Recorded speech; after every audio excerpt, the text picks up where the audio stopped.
morning, Dan.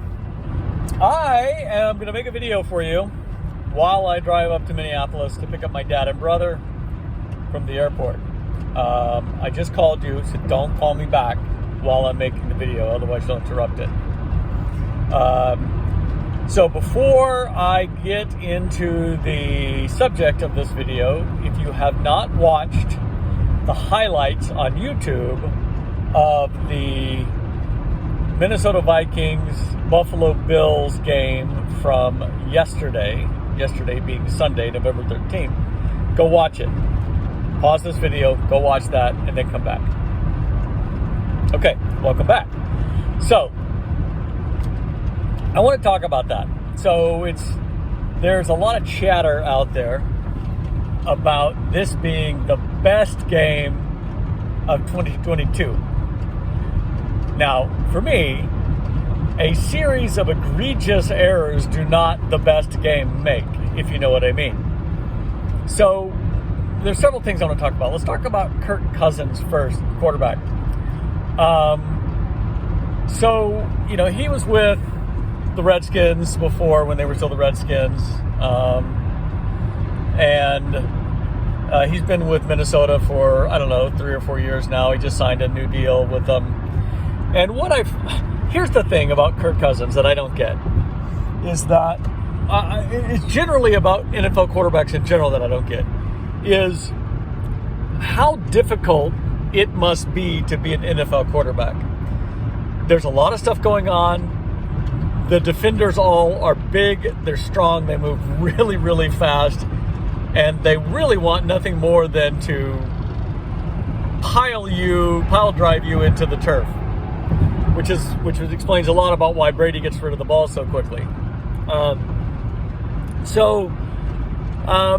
was talking with a guy, Bob and Jerry, who I swim with. I was talking about Bob, and he is convinced that the Vikings are winning because they're good.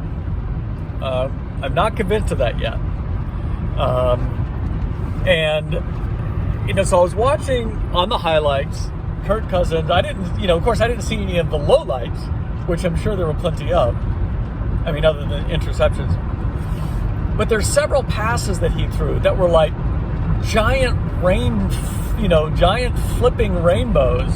And what I couldn't tell was that just on purpose because he was throwing to Jefferson, I think it was, who can jump really.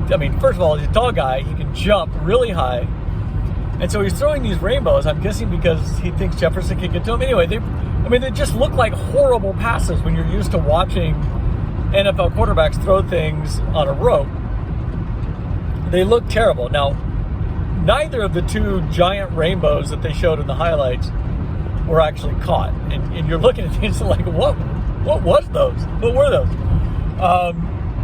He also threw a couple of interceptions. One it's like, who exactly was he throwing that to? And then there was one pass he threw that actually Jefferson caught on the sidelines. This was in the fourth quarter, where you can see he's about to get pummeled, and literally he throws the ball as he's turning away, and I'm sure doesn't even see where the ball goes. And his receiver caught it, so I guess that's to his credit, right? So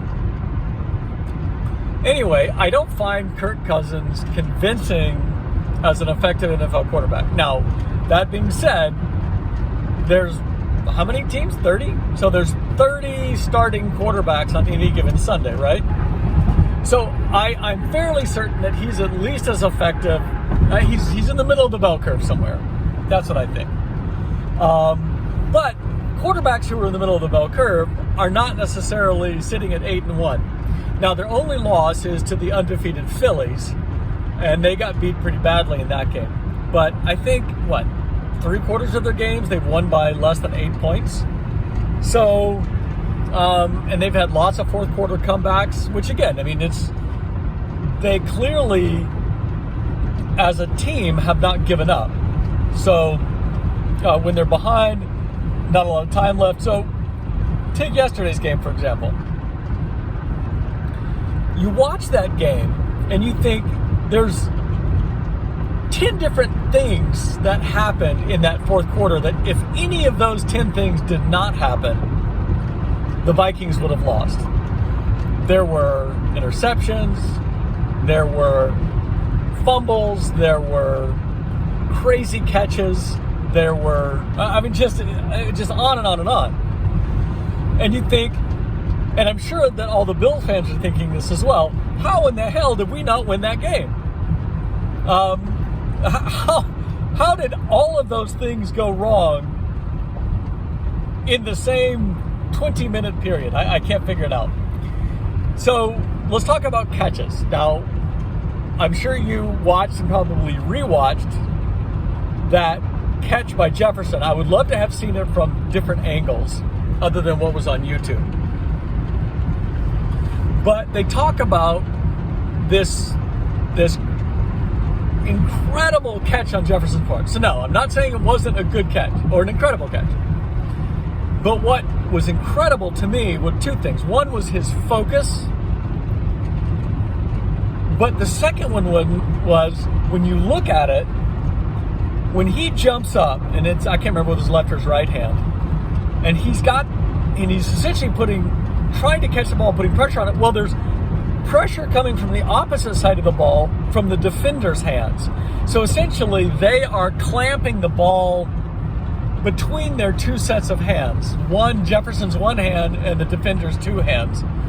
Even when they're going to the ground, the defender is putting counter pressure on the ball while Jefferson's putting pressure on it until Jefferson was able to scoop it into his body.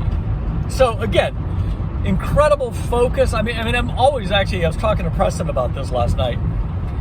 The amount of focus and concentration that NFL receivers have in order to catch and hold on to those balls is really quite something. So anyway, so I don't think that, I haven't seen any articles, I've read a lot, I've not seen any commentary on the fact that Jefferson's catch was at least partly due to the fact that he was getting counter pressure from the defender pushing the ball back against his hand, which kept it from, of course, going wherever it would have gone. So that was quite something. The fumbled snap. It's so hard to see what's going on there. Immediately, the Vikings knew the ball had been fumbled. So clearly it must have been a fumbled exchange between the center and the quarterback. So, whose fault was that? Who can tell?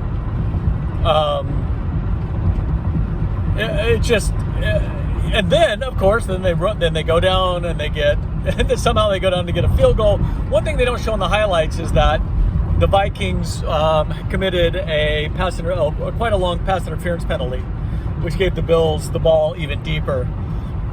So they kicked the field goal, they tied the game up, and then even in overtime, they still had the chance to Bills still had the chance to tie the game, or win the game, and just Josh Allen threw that really bad interception, and they still had another down. It wasn't even third down; it was second down.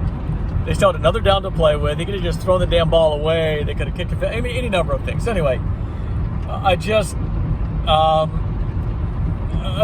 don't know why the talking heads feel like it's the greatest game in 2022. The wackiest game in 2022. That I would agree with, but not the greatest. That would suggest that there was, a lot of quality football. And there was some quality football, but there was a lot of really bad football, which anyway. So that's my story. It is now snowing. It's a great day to welcome my dad and Greg here. I didn't get very far down the road making this video, so maybe I'll make you another video, but I'm going to go upload this now. And thank you for not calling and interrupting me. That's my story, my friend. I'm sticking to it.